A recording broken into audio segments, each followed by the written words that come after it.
Bienvenue dans la saison 2 du podcast La croisée des chemins à la croisée de la science et de l'invisible.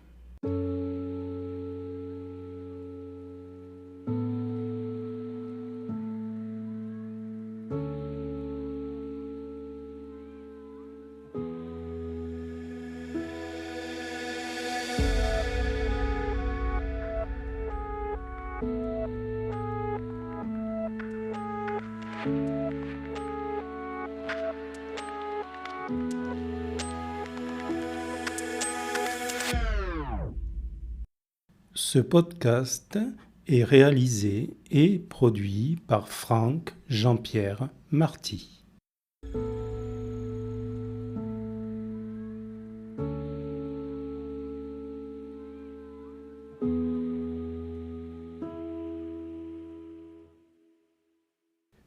Je suis heureux de vous retrouver. J'espère que vous allez bien. Un peu plus d'un mois sont passés entre le premier et ce deuxième épisode de cette nouvelle saison. J'ai dû mûrir mon sujet, me documenter et écouter ce que l'on pouvait entendre sur ce nouveau sujet. Je pense prendre le rythme d'un épisode par mois et d'un total de 10 sujets sur cette saison. Aujourd'hui, je vais vous parler de l'eau, de la mémoire de l'eau et de sa dynamisation. C'est un sujet à controverse où, suivant son positionnement, on va exagérer, voire occulter certaines vérités. Dans ce nouvel épisode, vous allez entendre parler de l'eau autrement.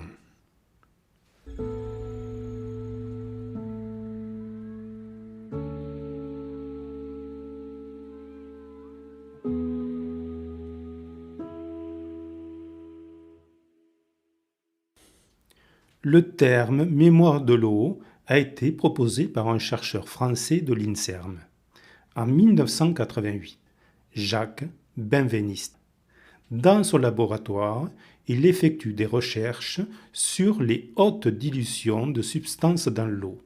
C'est le principe des dilutions en homéopathie. Le but est de vérifier si l'eau garde les propriétés de la substance à très haute dilution. Au-dessus d'une dilution homéopathique à 12 CH, les traces de la substance active disparaissent. La probabilité de trouver une molécule du principe actif est donc de 0. Selon les tests effectués sur des cellules, il arrive parfois que les cellules réagissent à la solution en haute dilution comme si elles étaient en présence du principe actif. Ce qui fonde un résultat scientifique est la reproductibilité. Il publie ses travaux et ils seront très vite controversés. Des reproductions de ces expériences sont menées en Angleterre. Ces nouveaux travaux invalident la théorie de la mémoire de l'eau. Ces tests mettent en évidence que le réseau ordonné de molécules d'eau, ou cristallographie, ne reste pas plus d'une fraction de nanoseconde. Cette remarque est très importante et j'y reviendrai dessus dans la partie suivante. Après la controverse, Jacques Benveniste continuera à titre personnel ses travaux. Il fera des tests par transmission d'informations à l'eau de principes actifs sans contact physique. Pour cela, il utilise 2 éprouvettes, une avec une substance et une avec de l'eau. Les 2 éprouvettes sont posées côte à côte. Là aussi, il se trouvera face au même problème. Résultats positifs sont aléatoires et donc non reproductibles. La deuxième partie de ces travaux sera soutenue par le professeur Montagnier. Après l'intermezzo, je vais vous partager mon avis et les conclusions de mon vécu, de mes expériences.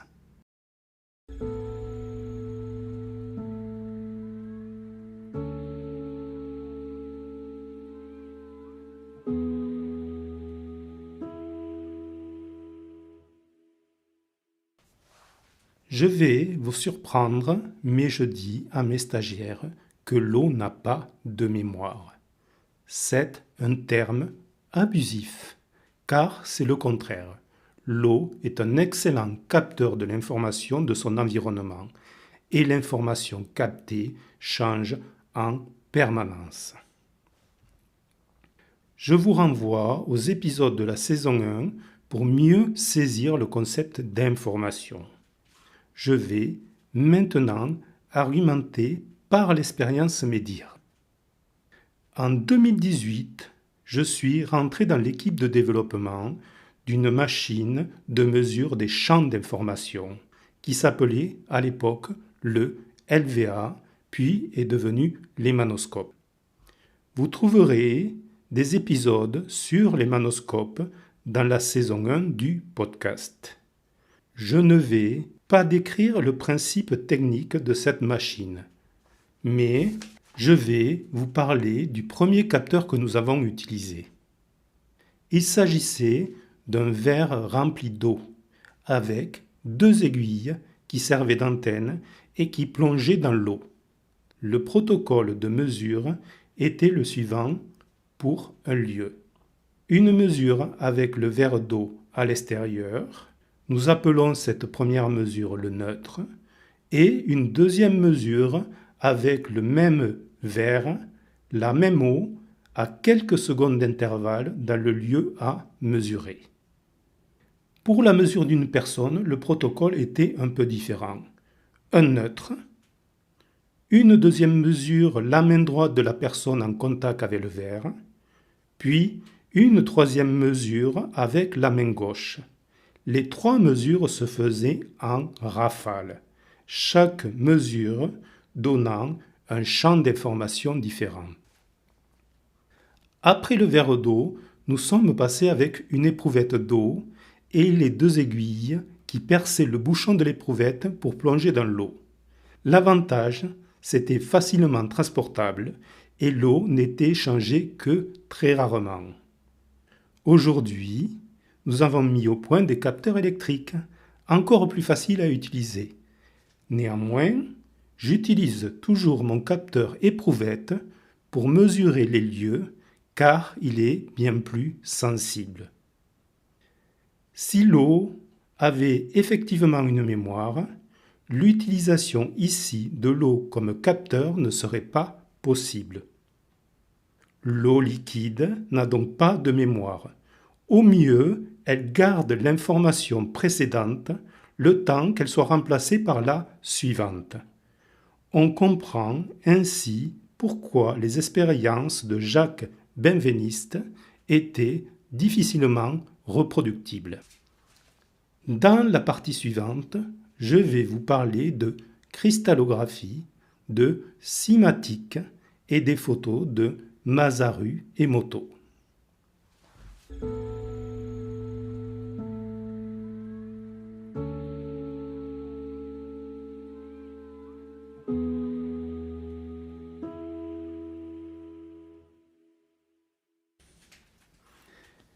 Vous allez me dire, que montrent alors les photos de Masaru Emoto?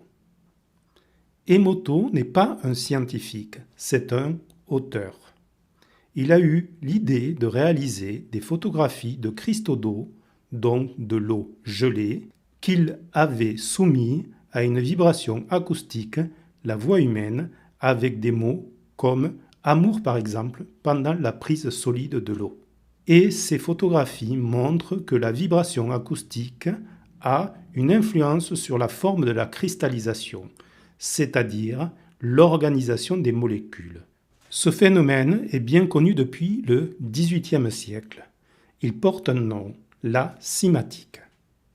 Vous trouverez plein d'expériences filmées sur Internet.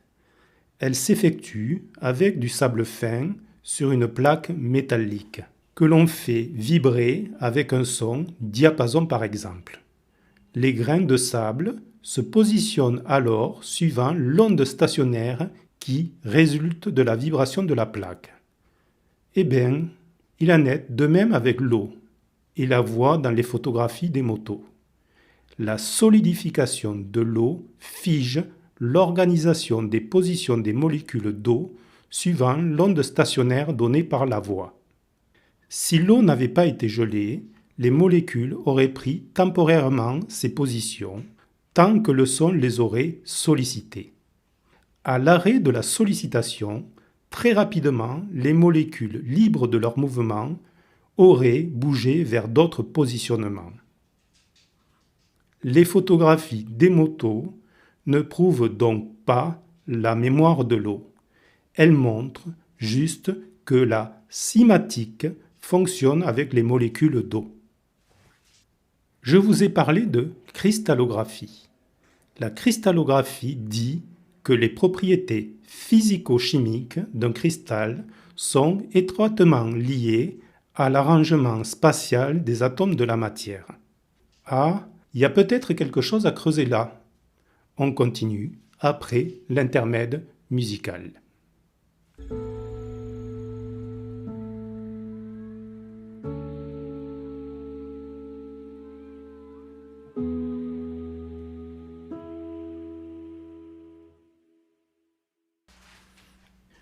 Que peut-on conclure de tout cela? À travers la cristallisation de l'eau, passage de l'état liquide à l'état solide, il peut donc y avoir une fixation de certaines propriétés physico-chimiques et que ces propriétés sont influencées au travers de la cymatique par les vibrations acoustiques. Plus l'eau va être chaude, plus il y a de mobilité entre les molécules.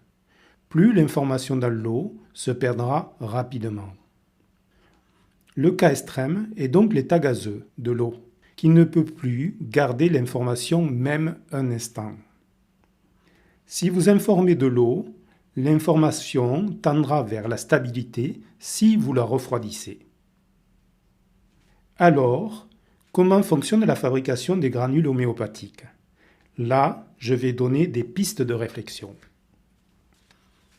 Déjà, l'eau qui a été informée devrait être refroidie et entreposée peu de temps, mais dans un environnement le plus neutre possible. Neutre, c'est pour éviter qu'une autre information remplace celle désirée. L'environnement doit être pris au sens très large, en y incluant les personnes qui sont autour de la dilution aqueuse. L'eau doit être mélangée à une poudre très fine, l'excipient pour donner les granules. Et c'est la structure organisationnelle que prendra la poudre qui peut fixer à son tour l'information.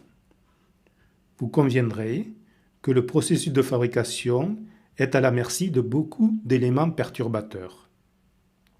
Et la structure organisationnelle de la poudre, par un pseudo-effet cymatique, n'est plus à l'échelle atomique. Et donc, y a-t-il encore un effet de cristallisation de l'information? C'est une question légitime qui doit être validée par des études scientifiques. J'exclus les raisonnements par les croyances ou la radiesthésie. Si vous écoutez les épisodes de la saison 1 sur la mémoire des lieux, c'est avec le même questionnement que je parle de la mémoire des vieux murs, qui pourrait s'expliquer par les cycles de recarbonatation de la chaux. Je vais prendre un autre exemple, les lampes de sel rose. On trouve souvent ce genre de lampes chez les thérapeutes. Il est dit qu'elles auraient la capacité à absorber les mauvaises vibrations. Dans mon métier de géobiologue, je les trouve souvent imprégnées d'émotions. Regardons cela au regard de tout ce que j'ai dit avant. Il est reconnu que le sel, très sec, a la capacité d'absorber l'humidité de l'air ambiant. L'eau, dans l'air ambiant, va par effet cymatique être le récepteur des vibrations sonores et donc des émotions verbalisées. Je dis verbalisées car la cymatique s'adresse aux vibrations mécaniques et sonores. Et, sans partir dans la pseudoscience, on ne peut pas affirmer que les émotions sont des vibrations. Cette remarque est importante pour rester dans un raisonnement ancré. Le sel va absorber l'humidité en désagrégeant les cristaux de sel pour les réorganiser par effet cymatique. Le fait qu'il y ait une lampe et donc de la chaleur accélère la cristallisation et donc une potentielle mémorisation ou plutôt changement de propriétés physico-chimiques avec les réserves que j'ai explicitées avant. Si la cymatique des grains de matière a un effet de mémorisation et aussi de restitution des vibrations, cela veut dire que les émotions inscrites dans la lampe ne peuvent être nettoyées énergétiquement car elles sont inscrites dans la matière. Dans la partie suivante, je vais parler de dynamisation de l'eau.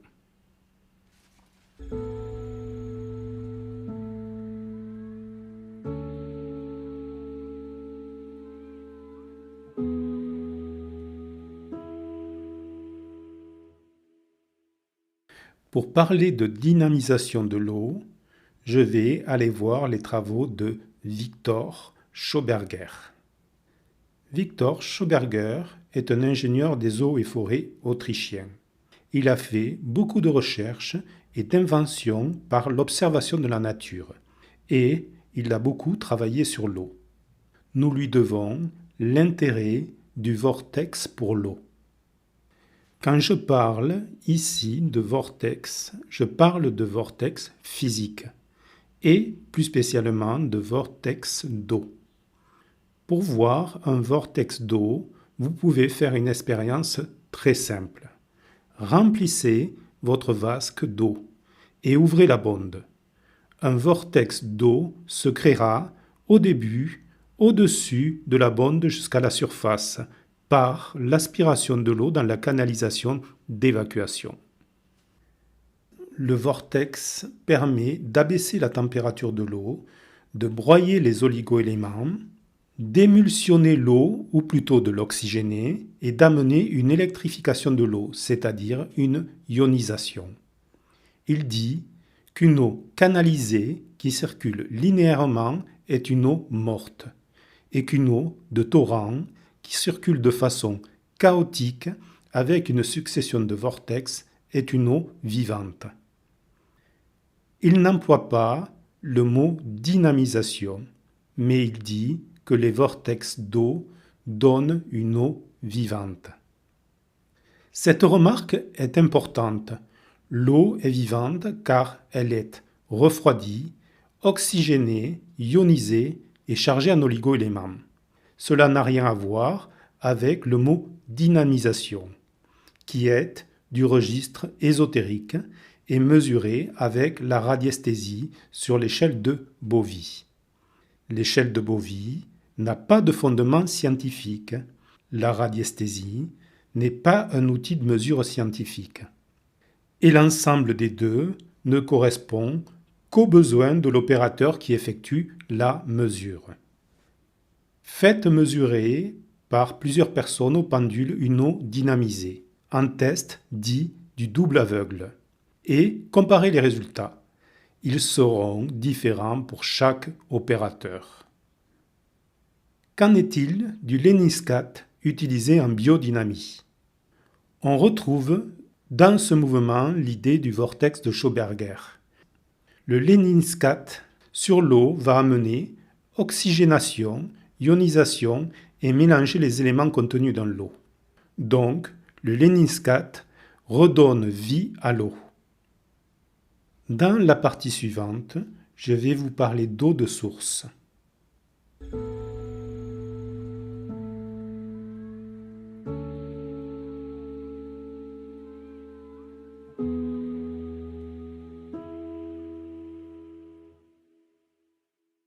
Le cas de l'eau de source est intéressant car on y trouve tout ce que j'ai dit précédemment. L'eau de source est une eau qui provient des profondeurs du sol. Elle circule généralement à travers la roche par des failles et à travers les sols par des veines d'argile. Son parcours n'est pas linéaire et, à l'image d'un torrent, passe par des effets vortex d'eau ou de circulation chaotique. L'eau est chargée d'oligo-éléments qu'elle arrache à la roche ou qu'elle prend à l'argile. Quand elle jaillit, c'est une eau vivante, chargée en oligo-éléments, oxygénée et ionisée. De plus, elle est froide. La température d'une eau à la sortie de la source est toujours de 4 degrés Celsius. Si vous prélevez de l'eau à la source et que vous la stockez, elle va finir par mourir, au sens de Schauberger. Elle va perdre ses ions et son oxygène. Resteront juste les oligo-éléments. Parlons un peu d'énergie.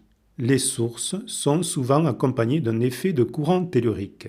Je vous invite à écouter mes vidéos sur les lieux énergétiques où j'explique l'origine géologique d'un courant tellurique. Le courant tellurique amène un champ d'information. Là, je vous invite à écouter l'épisode de rappel de la saison 1 sur ce sujet.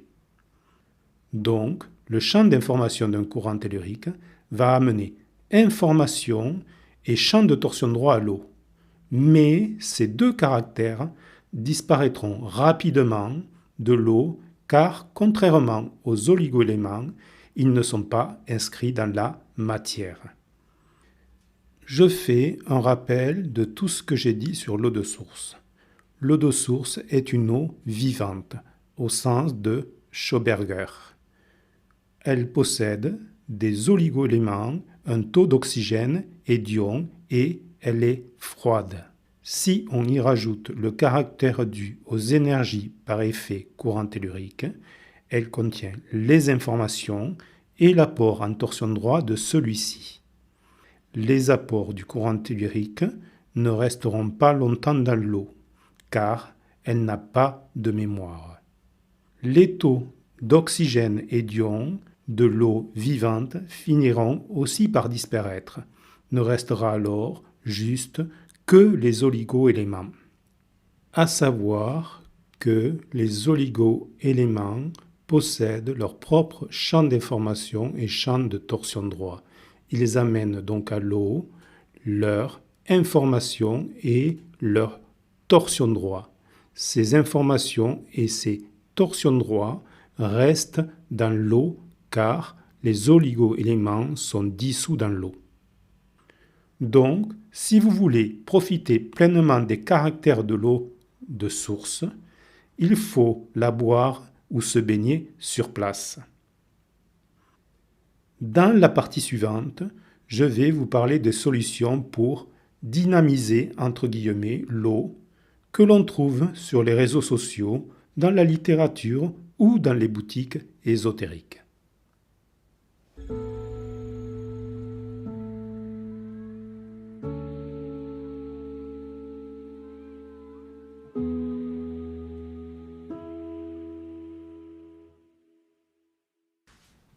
Il existe deux principes dans les solutions courantes de dynamisation entre guillemets de l'eau.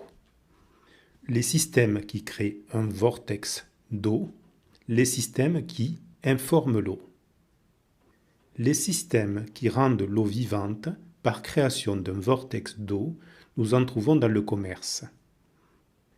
Ils peuvent être électriques ou manuels avec une hélice qui crée un vortex, ou un système mécanique qui, par un circuit de l'eau, va reconstituer l'effet d'un vortex.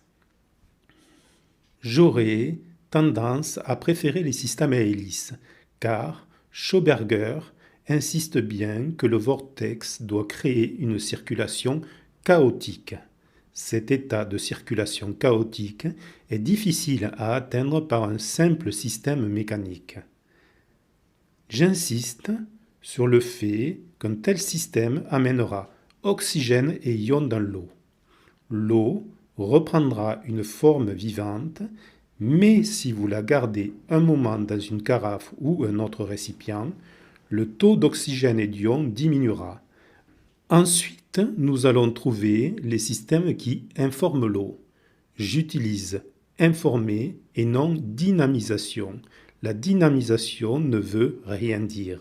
C'est un terme relié à un vocabulaire ésotérique et de radiesthésie. Informer l'eau revient à amener de l'information à l'eau. Je vous renvoie à l'épisode sur les champs d'information de mon podcast. Le lien sera dans la description. Dans ces systèmes, nous allons trouver des figures ou symboles et des matières. Pour les figures, la plus utilisée est la fleur de vie. La fleur de vie possède un champ d'information, mais mon explication va faire dresser les cheveux de certains et tendre l'oreille d'autres. Le champ d'information de la fleur de vie varie suivant les personnes. Il est culturel et personnel. Là, c'est un mythe qui tombe. Je ferai un jour un épisode sur cette notion. Ce que je dis là pour la fleur de vie est valable, bien entendu, pour toutes les figures. Pour les matières, ce qui est le plus utilisé, ce sont les pierres. À mon avis, c'est bien mieux que les figures. Pourquoi ? Car si la pierre est propre énergétiquement, entre guillemets, son champ d'information reste le même quel que soit l'utilisateur. Si vous informez de l'eau avec une plaque de shungite, vous boirez une eau avec l'information de la shungite. Certaines personnes vous diront que l'on a le pouvoir de magnétiser l'eau. La magnétisation de l'eau revient à informer l'eau avec son propre champ d'information.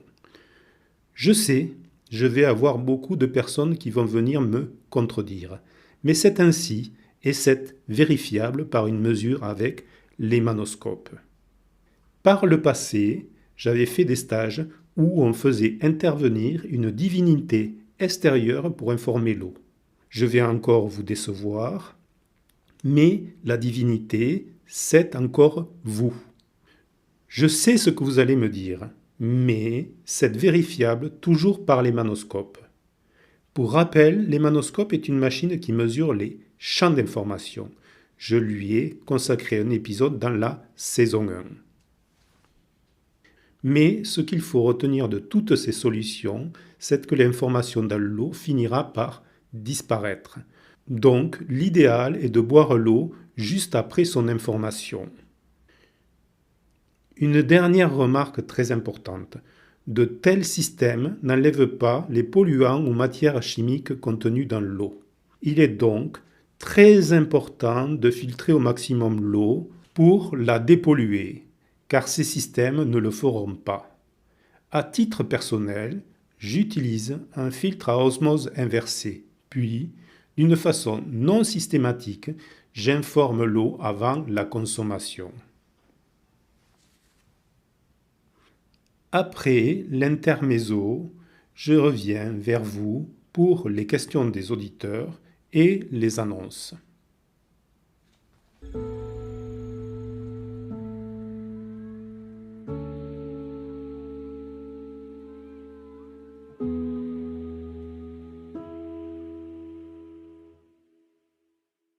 J'espère que ce nouvel épisode sur l'eau vous aura intéressé. Avant de vous laisser, je vais passer à la rubrique questions des auditeurs, puis aux annonces. En retour du premier épisode de cette nouvelle saison sur l'onde de Schumann, un auditeur a opposé à mes arguments une vidéo de Luc Baudin. Vous trouverez cette vidéo sur la chaîne YouTube de Luc Baudin. En fait, je connais cette vidéo et j'ai répondu dans l'épisode sur l'onde de Schumann à ses contre-vérités.